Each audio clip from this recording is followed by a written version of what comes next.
L'informatique permet de publier, dans le cadre d'Internet, le rapport d'activité, notamment de carrière d'Anthéom Toll. On verra par la suite qu'il encourage quiconque à faire de même, ce n'est donc pas par particularisme. Toutefois, cette carrière ne fut exempte de particularisme. C'est un fait que je vais détailler dans cette vidéo qui sera relativement longue. Même s'il n'est pas le plus important, je vais commencer par le début qui est assez caractéristique. Sans avoir été particulièrement préparé, en 1985, Dr Toll s'est chargé d'une thèse étonnante, complètement extravagante à l'époque. Je le précise puisqu'aujourd'hui, on peut estimer qu'elle est confirmée par nombre de faits et de gens. Je fournirai les références plus tard, car le mieux est d'en saisir l'étonnement. À la suite des travaux de Freud, Toll avança l'identification de Moïse. Cette identification avait occupé la vie de Freud et son dernier livre y était consacré. Akhenaton avait été découvert par l'égyptologie vers 1890 et dès 1894 des égyptologues estimèrent qu'il s'agissait d'une clé pour la compréhension du monothéisme, mais ces voix se sont vite tues. Tandis que Freud poursuivit son étude qu'il ne publia qu'à la fin de sa vie en 1939. En bref, il annonçait que la religion de Moïse était celle de son prédécesseur Akhenaton. 46 ans plus tard, en 1985, Anthéom Toll a poussé le bouchon un peu plus loin. Il annonça que Moïse apparu mystérieusement n'était autre qu'Akhenaton lui-même disparu mystérieusement. Mais en faisant cette identification, une déduction s'imposait, la légende d'Œdipe, roi de Thèbes et transfuge à Colonne était l'histoire de ce personnage. Œdipe est donc un personnage historique aussi bien reconnu que Moïse et, nommément, par la force des choses et de la logique, aussi historique qu'Akhenaton. Vous comprenez pourquoi je mentionnais quelques particularités de cette carrière. Ce n'est pas tous les jours qu'un jeune psychiatre se charge d'un tel boulet. Anthéom avait 37 ans lorsqu'il écrivit et publia, donc en 1986, L'égalité Akhenaton égale Moïse égale Œdipe. En 2015 nous pouvons nous répéter que la preuve est faite de l'exactitude de cette hypothèse de l'époque, mais la question n'est pas là. Ce qui importe c'est de saisir l'ensemble de la levée graduelle du refoulement de cette identité triple. Offrons-nous une minute d'attention.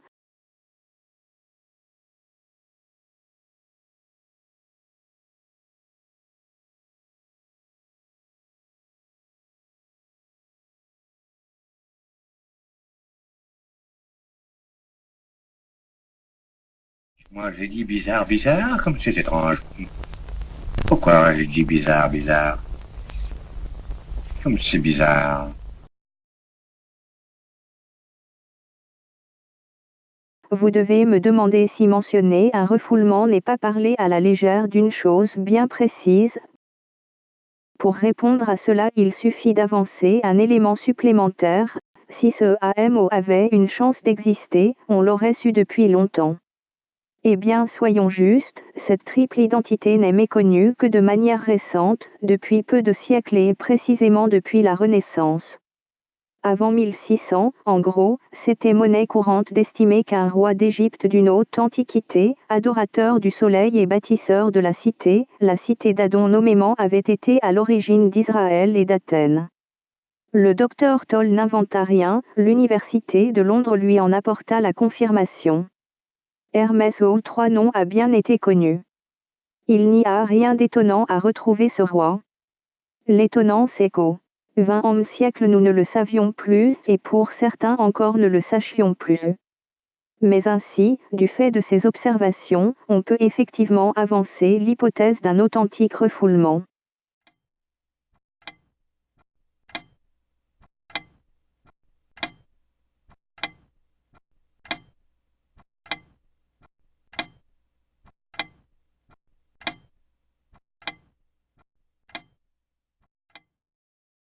Il y a trois sortes de casseroles. Les casseroles avec la queue à droite, les casseroles avec la queue à gauche et les casseroles avec pas de queue du tout. Mais celles-là, on les appelle des autobus. Le schéma fait à présent paraître un autre plan dénommé NDP, ceci voulant dire nom du père. C'est une seconde intervention d'Anthéom Toll. Si un choc a eu lieu en 1900, lorsque l'égyptologie a révélé la scène et le visage d'un personnage historique, par conséquent démystifiant une légende. Eh bien, ce choc s'est répété à l'identique quand la génétique en 1950 a révélé la scène ADN et son chromosome Y. Le nom du père, jusqu'alors symbolique, mythique ou tabou, est devenu biologique. Cette ligne suit celle de Copernic. Depuis la Renaissance, l'objectivité atteint les cieux, puis les légendes, enfin la nomination. On savait que le langage véhiculait les mots, on découvre que le chromosome Y est porteur du nom. Comme avec la découverte d'Akhenaton, c'est apparemment Antoine Toll qui en fit le premier la remarque publiquement. Et comme avec l'identification d'Akhenaton, il rencontra un refoulement. À l'instar de Freud et son Moïse à mi-mot, Lacan avait soulevé le problème sans le résoudre. Il observa que le patronyme, qui se transmet de fils en fils, devenait le nom primordial, le nom du père que la mère porte. C'est-à-dire lorsqu'elle porte son enfant portant le nom de son mari. Comme sur un tronc les branches se greffent, les mots sur ce nom s'agencent ensuite pour signifier les organes, le corps et le monde. Mais toujours comme avec Moïse, Freud se buta, Lacan buta cette loi, et comme le premier ne vit pas Oedipe au-delà, le second ne vit Y. Il n'arriva pas à identifier le nom du père au chromosome Y. Le docteur Toll à la suite de cela, tout comme il a rendu à Akhenaton un Oedipe physique, a rendu au nom du père un code physique, le génomique Y. Ce sont deux objectivations analogues. Antoine Toll aura écrit le monothéisme H, AMO, et réécrit le nom du père, NPY. Ce sont deux étapes importantes de la civilisation. Lacan l'avait raté, il criait au déclin, et on y lisait un nom pourri au lieu de l'être en soi du nom pour Y.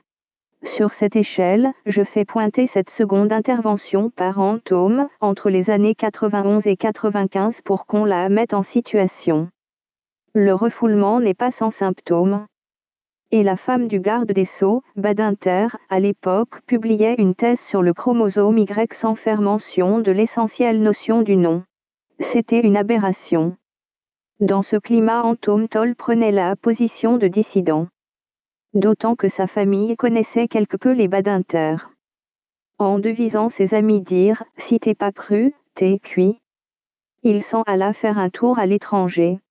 On dira qu'en gros, entre 91 et 95, Toll allait vérifier ses thèses, tant à l'Université royale de Londres, toute proche, qu'en tel autre au bout du monde.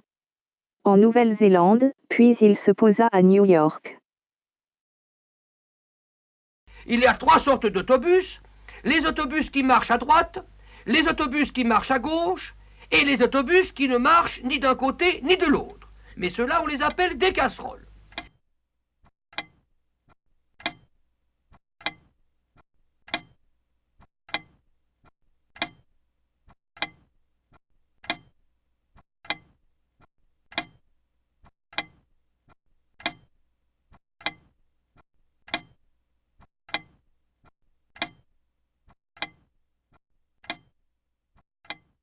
Entre 85 et 90, Antoine rattacha la psychanalyse freudienne aux régimes sociaux réveillés depuis la Renaissance. Pas qu'à la fondation comme Lacan fit, mais à la fondation de la République d'Athènes, dont la première transmission vient de Simonide en 500 avant Jésus-Christ. Qui fut ensuite transmise par Cicéron à Rome, pour les points de vue tyrans ou le monothéisme. Puis, pour les temps modernes par Giordano Bruno, pour les masses en y introduisant le mouvement. Appelé art de la mémoire, cette fondation est la clé qui loge la démocratie dans la République. Or Toll cherchait à délivrer la psychanalyse du transfert, puisqu'elle pouvait être interdite politiquement.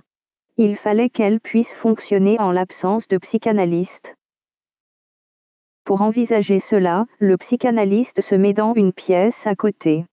Ainsi systématiser une salle d'attente triviale, Antoine prit connaissance de l'art de la mémoire. Il décrivit alors un état social particulier, qu'il désigna d'un mot nouveau, l'adjectif est nominal pluriel.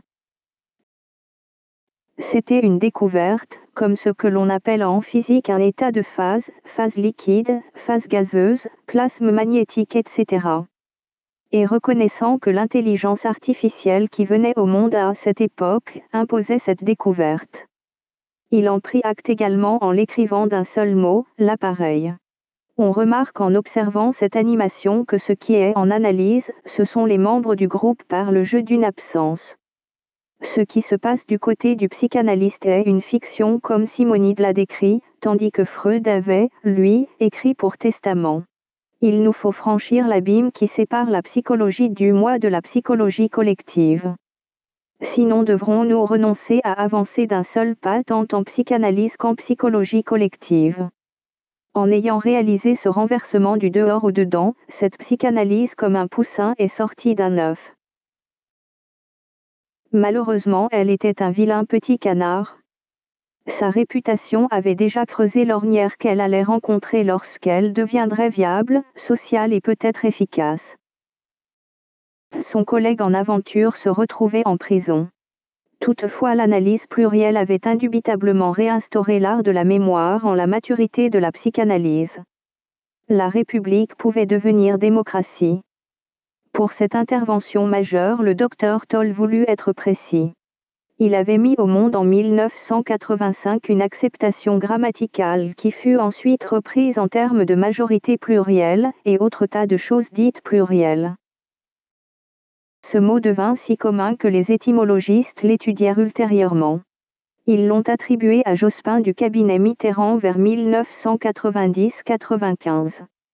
Mais Antoine Toll avait antérieurement déposé à l'Institut national de la propriété industrielle ce terme, conçu avec des membres influents du cabinet Mitterrand déjà mentionnés à propos de l'Y.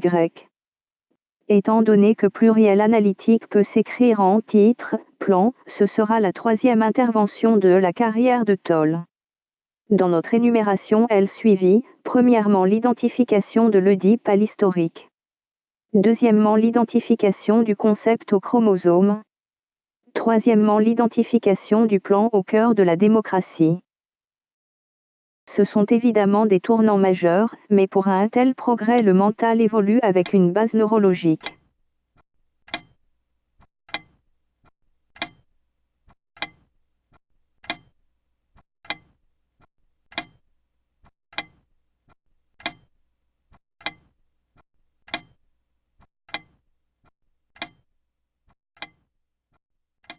Lorsque des progrès s'inscrivent au sein des réalisations humaines, il est nécessaire d'y ajouter un supplément, une explication et un changement cérébral.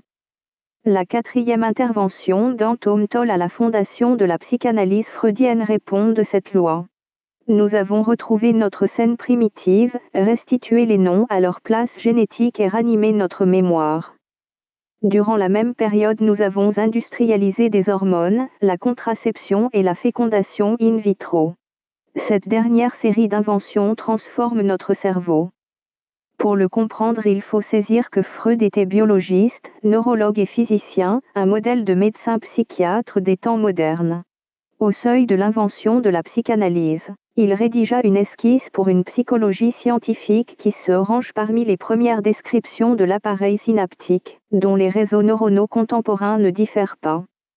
Ce véritable Copernic n'aura cessé d'attacher son analyse de l'espace psychique à des bases biologiques et physiques. On sait l'importance qu'il donna à la sexualité au centre de la psychologie, comme elle est au centre de la vie. Pourtant, il manqua de succès sur les lois du désir. Cet insuccès a buté sur le désir féminin. Il contourna l'obstacle en appelant le rôle d'un traumatisme dans la construction de la pulsion sexuelle. Sa théorie campa alors au bas niveau de l'envie, avec une relative certitude, celle d'une envie du pénis. Évidemment, cela a déçu un certain nombre de penseurs et de penseuses qui ont contesté qu'une sexualité féminine ne fût qu'une envie d'organe de l'autre. Mais ils ne proposèrent pas mieux, jusqu'à ce qu'incroyable mais vrai, Toll appliqua à l'envie du pénis un correctif qui mit à l'endroit l'hypothèse freudienne. Voici comment et pourquoi. Entre-temps, Lacan avait clarifié la pulsion en schématique interaction de sphincter à son objet selon que dans le cerveau s'était inscrit. Féru de bon sens en ses précédentes, Antoine Toll ajouta une intervention du même acabit. Il aura suffi de relever l'existence du sphincter inguinal que le corps féminin n'a pas du tout. Ça fait une différence, un trou en plus plutôt qu'un truc. En effectuant leur migration, les testicules jouent le jeu de la description princeps de la pulsion par Freud. Sexuellement, il est d'une importance certaine. C'est par le simple relevé de cet orifice négligé que le docteur Toll objectiva le faux alibi de l'envie du pénis. La sexualité est ensuite complétée. De ce point de vue corrigé, le pénis est un placebo et ce sont les testicules qui forment l'objet pulsionnel. Comme pour les interventions précédentes, l'ignorance de cette chose simple et évidente s'explique par un refoulement. Les psychanalystes effectivement n'en ont jamais parlé. De sorte que, comme il se doit, c'est par elle-même, la psychanalyse, qu'une illusion, l'envie du pénis, est révélatrice de ce qu'elle a caché. Au lieu du « i » phallique des idéologies, on pourra naturellement écrire « io ». La contribution de Toll en majuscule pour souligner qu'elle est majeure. Qu'on l'ignore ou pas, on trouve, avec la neurophysiologie, un fonctionnement différent du cerveau qui explique la prise de conscience de l'histoire, de l'identification, de la société. Ce sont 4 refoulements très actifs qu'Antôme a levés.